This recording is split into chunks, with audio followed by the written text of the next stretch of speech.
Everyone has that one thing, that one passion that they can turn to as an outlet. For some it's sports, for others it's arts like dancing or painting. For me, it's writing. It all started one summer day when my friend and I decided to have a writing competition. We presented our lyrics to a group of neighborhood friends, and even though she was way more popular than I was, my words won by a landslide. I realized I kind of had a knack for this writing stuff. Since then, poetry became my number one outlet, but I had lacked structure. In 7th grade, I found that structure in my English class. We learned, as I'd like to show you today, how to write a poem. To begin, you pick the structure of the poem. This is also known as the type of poem. Lyrics are still my favorite poem types, but there are so many types of poems. Next, you pick the poem's theme, or its mood, what it's going to be about. You also want to know what your point of view or perspective is in the poem, and keep it consistent. Construct your poem, read and revise, and you're on your way to writing a poem. With my 5-step process, hopefully by the end of this, you'll know how to write a poem. What is your writing style? What's the format of your poem going to be? These questions are the questions you want to ask yourself when deciding what poem style you're going to have and the type of poem that you're going to have. One of the most popular types of poems in English literature is the sonnet. It has a pretty strict structure. There are 14 lines with 4 stanzas each, and those are each made up of 4 lines, except for the last stanza, which is 2 lines. The ending word of each of those lines, of every other line, rhymes except the last 2 lines, which rhyme with each other. The writing format, or the rhyme scheme of the poem, goes A, B, A, B, C, D, C, D, E, F, E, F, G, G. Another type of popular poem is the limerick. The limerick was popularized by Edward Lear in his Book of Nonsense. The rhyme scheme goes A, B, B, A. It has just 5 lines, but there's always the option of extending your poem and repeating those 5 lines. But do all poems have to rhyme? No, the beauty of poetry is that it's art. Most people are familiar with lyrics, but lyrics aren't necessarily songs. A lyrical poem is another type of popular poem, and Maya Angelou, Langston Hughes, and Emily Dickinson are 3 of the poets that are very well known for writing lyrical poems. According to Britannica, Dickinson is considered one of the leading 19th century American poets, known for her bold original verse. In free verse, there's no rhyme scheme that you have to follow. You don't have to have a particular rhythm. As long as you have some type of rhythm, you have a poem.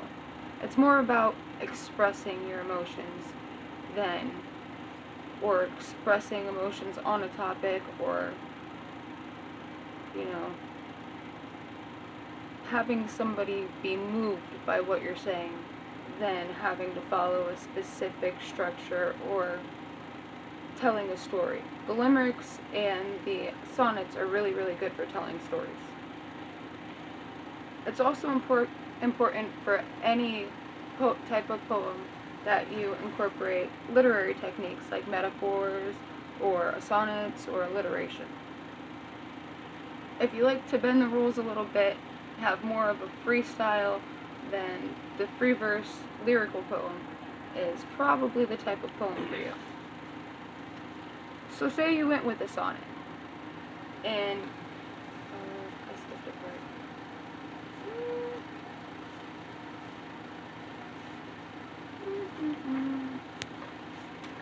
Once you have your style sorted out, you'll pick the theme of the poem. What do you want the poem to be about? What's the mood of your poem? Edgar Allan Poe was famous for his horror-themed poetry. And a lot of people seem to portray his poems as having a somber or woeful feeling to them. Another point of your theme is to try to get the point across.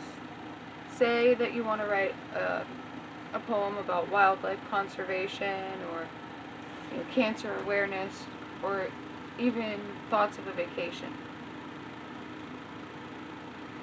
This is where you would decide what your poem is going to be about. That's the poem's theme.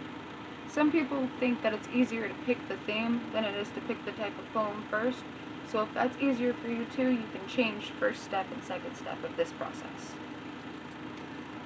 Let's say you did pick a sonnet, and you picked wildlife conservations. Are you writing as you, in first person, second person? Are you writing as an orphan bear cub who just saw his mother poached? Are you writing as the trees themselves that don't want to be burned down? Who you are, what you are, is your perspective, your point of view. And it is super important to stay consistent throughout the poem. You don't want to start out as being you and then switch to being someone on the outside, because it'll get your readers a little bit confused.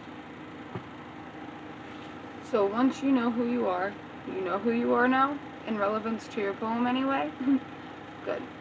It's time to construct your masterpiece. Here's where you write your first rough draft of your poem. As with most writing processes, the final step is to read and revise. You want to check for grammatical errors, you want to check for any spelling errors, if there's a line that you could tweak to make it flow better or sound better. Here's where you would make any edits, if you need to make any edits.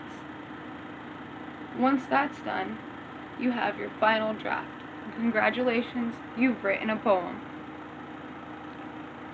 Sometimes simple, sometimes complex, sometimes strict or free.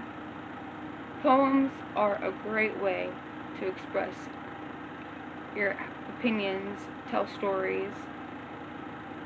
Now you know my 5-step writing process, and hopefully you can remember it and use it to, write your own poem. By this point of my presentation, you should know how to write a proper poem. Writing has always been my #1 outlet, and with these steps, maybe it can be yours